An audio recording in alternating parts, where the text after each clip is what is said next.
synagogue. Listen. Invested in black Jewish synagogues. This is the origins of the black Hebrew Israelites here. Let's walk. Black Jewish synagogues started to emerge. What people don't understand is Matthews and all them cats back then, they was black synagogues. Tell it on. But they was not black synagogues like we think of black Hebrew Israelites today. They were black synagogues that were counterparts to their white synagogues. Talk to them. In other words, they wasn't saying the white man's the devil. Nah. They was treating themselves like they were Jewish conversion. Talk to them. Tell them. Like that the white Jews was the real Jews, but that they were black Jews by conversion.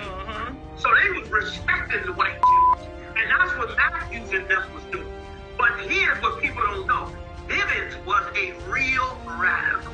And so they saying this guy Bivens came and changed the game. He came up from the South, and he had learned about being an Israelite from the slaves. Lord have mercy, I gotta stop him on that. And this is my favorite Hebrew. Where this come from? The Ethiopian movement, man. Okay, it's gonna break down and come down into what is called the more Zionist temple. I want y'all to understand that their message was African for the African, okay, which was later a pillar of who? The UNIA, Marcus Garvey. Why are they so associated, Marcus Garvey, Africa for the Africans, when it come from a white boy? Africa from the Africans is come from a book of a white Christian book, missionary work from Joseph Walk, man. In the beginning, black Jewish movement claim was Garvey was the man that proclaimed that Africans was Hebrew, and he played a role in this. And now everybody knows Garvey was working with them white folk and working with them.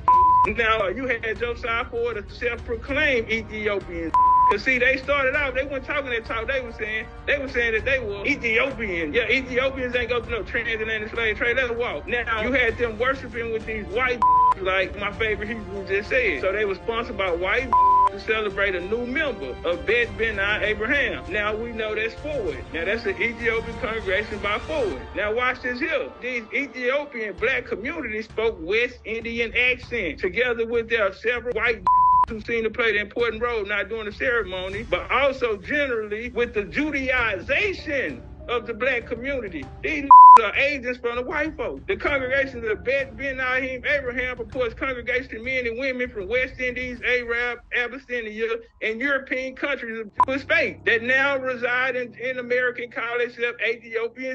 Stop it. We know who y'all are. Oh, the Israelites and the Indians, the same. Nah, we know who the Israelites are. Let's walk. In Harlem, black leadership are markedly West Indian or wise foreign born. Most of them come from East Africa, South America, observed in the early report, Bet Ben-I Abraham on the Ford, come out of Barbados, South America, Bermuda, Samuel Valentine is gonna come from Jamaica. The more Zionist, he gonna trace his to Eastern countries. They got a number of Yemen, you got Moroccan, Egyptian, Abyssinian, about 200, okay? All the way in Cairo, Egypt. And then we got your boy Matthew, who's saying he's from Lagos, but we'll find it out. But where did it all come from? A white boy, of course, called the father of the philosophers, my boy Jacques. Yeah, little Jacques and his black brethren who lived in Abyssinia. All right, so this guy right here is going to put together some funding. Hold on, time out.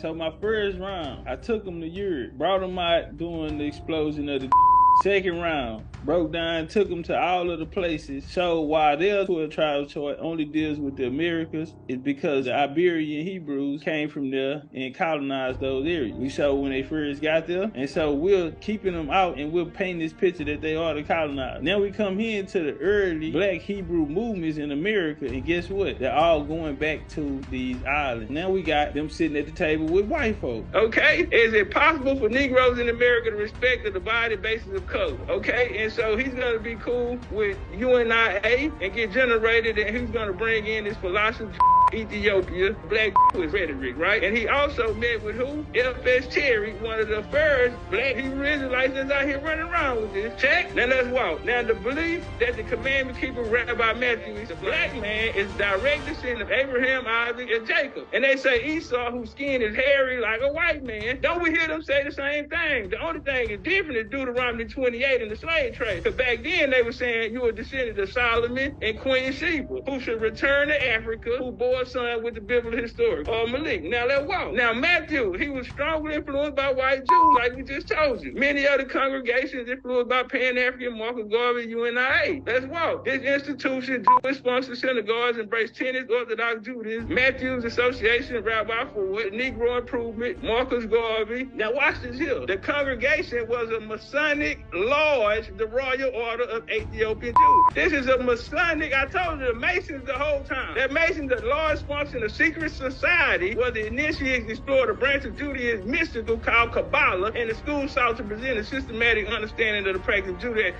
Are they Indians? No. These are foreigners. These secret societies that this black paradigm started to create in the 1920s, having black Israelites drew from Caribbean carnival tradition, Pentecostal Christianity, spiritual system, Kabbalah, Freemasonry.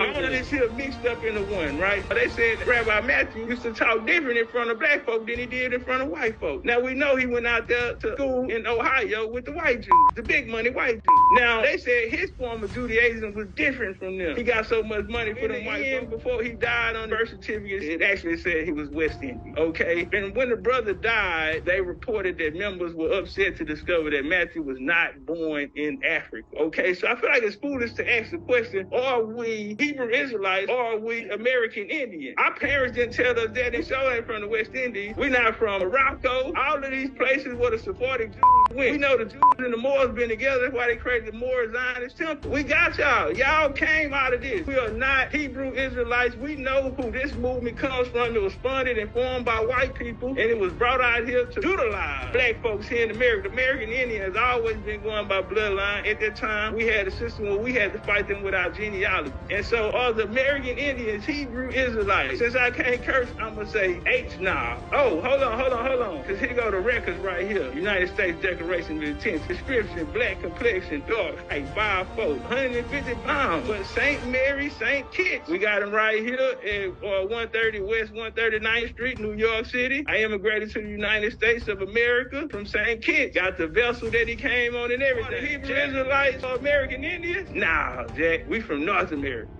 One time we were over there and they had the charts up.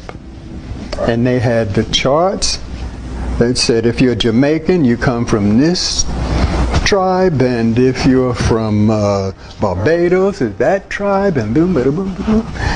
And read the book, said, hey, come on, Pop. What is, you know that ain't right. He said, of course, Danny, I know that's not right. He said, but that's the hook. That's how we get them into place, and we wire them up to what's true. Well, you know, years later, after he passed away, and his sons and all of them, they either died or moved away, the Tanakh school began to teach those things as truth. This is the truth, you know, and well...